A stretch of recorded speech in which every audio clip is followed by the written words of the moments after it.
నమస్కారం. Telangana state public service commission నిర్వహించే వివిధ పోటీ పరీక్షలకు అవసరమైన చారిత్రక అంశాలను నేర్చుకుందాం. బ్రిటిష్ వారు రాకముందు భారత ఆర్థిక వ్యవస్థ ప్రధానంగా వ్యవసాయ ఆధారితం. జమీందారీ శాశ్వత శిస్తు విధానం బెంగాల్, బీహార్, ఒరిస్సా, ఉత్తరప్రదేశ్లోని వారణాసి డివిజన్, ఉత్తర కర్ణాటక రాష్ట్రాలలో అమలు చేశారు. రైత్వారీ విధానాన్ని థామస్ మన్రో, కెప్టెన్ రీడ్ మొదట తమిళనాడులో ప్రవేశపెట్టారు. 1855 సంవత్సరంలో ఆ తరువాత రెవెన్యూ అధికారులు భూమి శిస్తును తమ ఇష్టానుసారంగా నిర్ణయించేవారు. మహల్వారీ విధానం మొదట ఆగ్రా, అవధ్లో ప్రవేశపెట్టారు. కారన్వాలిస్ కాలంలో 1790 సంవత్సరంలో ఫిబ్రవరి 10న 10 సంవత్సరాలకు ఒకసారి భూమి శిస్తును నిర్ణయించే విధానాన్ని ప్రకటించాడు.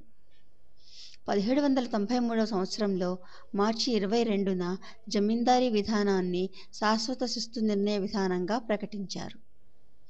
1759 సంవత్సరంలో చివరి నాటికి అహ్మద్ షా అబ్దాలీ పెద్ద సైన్యంతో సింధు నదిని దాటి పంజాబ్ను ఆక్రమించాడు. భావే 1760వ సంవత్సరంలో ఆగస్టు 22న ఢిల్లీని ఆక్రమించాడు. మొదటి ఆంగ్లో మరాఠా యుద్ధం 1782లో జరిగిన సాల్బాయ్ సంధితో ముగిసింది. రెండో ఆంగ్ల మరాఠా యుద్ధానికి కారణాలు మరాఠాలు అంతర్గత వ్యవహారంలో వెల్లస్లీ జోక్యం చేసుకోవడం, సైన్య సహకార విధానాన్ని మరాఠాలపై బలవంతంగా రుద్దడానికి ప్రయత్నించడం. చీకటి గది ఉదంతం గురించి పేర్కొన్న వ్యక్తి హాల్వెల్.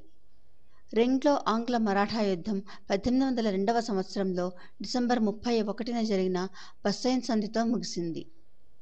ఆర్కాట్ వీరుడుగా ప్రసిద్ధి చెందిన British general Robert Clive. Plassey యుద్ధం తరువాత సిరాజ్ ఉద్దౌలాను బంధించి చంపిన వ్యక్తి మీరాన్. బ్రిటిషర్లు తమ స్వాతంత్రాన్ని హరించడాన్ని మరాఠాలు వ్యతిరేకించడం, మరాఠా సర్దార్ల పట్ల బ్రిటిష్ రెసిడెంట్లు కఠినంగా వ్యవహరించడం, మూడవ ఆంగ్ల మరాఠా యుద్ధం 1817-18 మధ్య జరిగిన దానికి ప్రధాన కారణాలు. సిరాజ్ ఉద్దౌలా 1756 జూన్లో ఆంగ్లేయుల అధీనంలోని కలకత్తాను ఆక్రమించాడు. శ్రీరంగపట్టణంలో జరిగిన ఈ యుద్ధంలో బ్రిటిషర్లతో పోరాడుతూ 1799 మే నెలలో టిప్పు సుల్తాన్ మరణించాడు. రెండవ మైసూర్ యుద్ధం మంగళూరు సంధితో ముగిసింది. మైసూర్ రాజ్యాన్ని ఒడియార్ వంశం పరిపాలించేది. ఐరోపాలోని ఫ్రాన్స్, ఇంగ్లాండ్ల మధ్య 1756లో సప్తవర్ష సంగ్రామం ప్రారంభమైంది.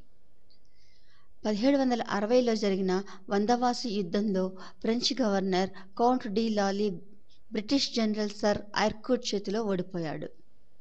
బెంగాల్లో ముర్షిద్ కులీ ఖాన్ స్వతంత్ర రాజ్యాన్ని స్థాపించాడు. 1751లో బెంగాల్ నవాబుకు మరాఠాలకు మధ్య సంధి కుదిరింది. అలీ వర్దీ ఖాన్ 1752లో తన మనుమడు సిరాజ్ ఉద్దౌలాను తన వారసుడిగా ప్రకటించాడు. బక్సార్ యుద్ధం 1764 అక్టోబర్ 22న మేజర్ హెక్టర్ మన్రో నాయకత్వంలోని బ్రిటిష్ సేనలకు మీర్ ఖాసిం, అవధ్ నవాబు షుజా ఉద్దౌలా, మొఘల్ చక్రవర్తి రెండో షా ఆలం ఉమ్మడి సేనలకు మధ్య జరిగింది.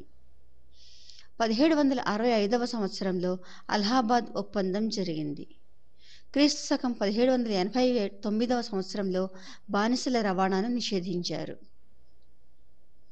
నాడియా, కాశీలోని బెనారస్, మిథిలలోని తిర్హుట్, ఒరిస్సాలు సంస్కృత విద్యకు పేరు పొందిన కేంద్రాలు. అరబిక్, పర్షియన్ భాషల్లో ఉన్నత విద్యా కేంద్రాలను మదర్సాలని పిలిచేవారు. క్రీస్తు శకం 18వ శతాబ్దంలో క్రైస్తవ మిషనరీలు ముద్రణా యంత్రాలను స్థాపించాయి. భారతదేశ ఆర్థిక వ్యవస్థలోకి క్రీస్తు శకం 17-18 శతాబ్దాలలో వచ్చిన మార్పులు పెట్టుబడిదారీ వ్యవస్థ త్వరగా అభివృద్ధి చెందడానికి అవసరమైన పరిస్థితులను కల్పించాయి. బెంగాల్, బీహార్లలో సంస్కృత సాహిత్యాన్ని అధ్యయనం చేసే ఉన్నత విద్యా కేంద్రాలను చతుష్పతి అని పిలిచేవారు. బెర్నియర్ అనే ఫ్రెంచ్ యాత్రికుడు కాశీని భారతదేశ ఏథెన్స్గా వర్ణించాడు.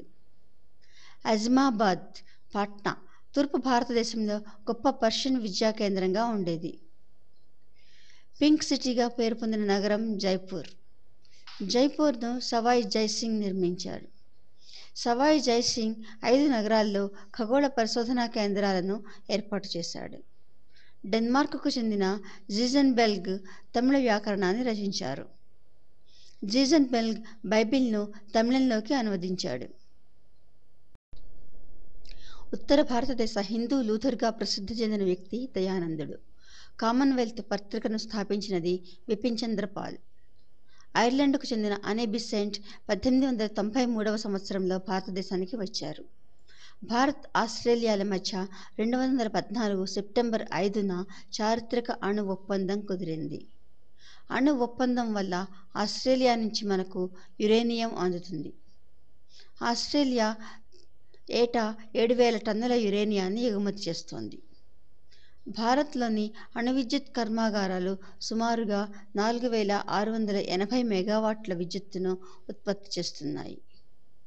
చైనా అధ్యక్షుడు 2014 సెప్టెంబర్ 17, 18, 19 తేదీలలో 3 రోజుల పాటు భారత్లో పర్యటించారు.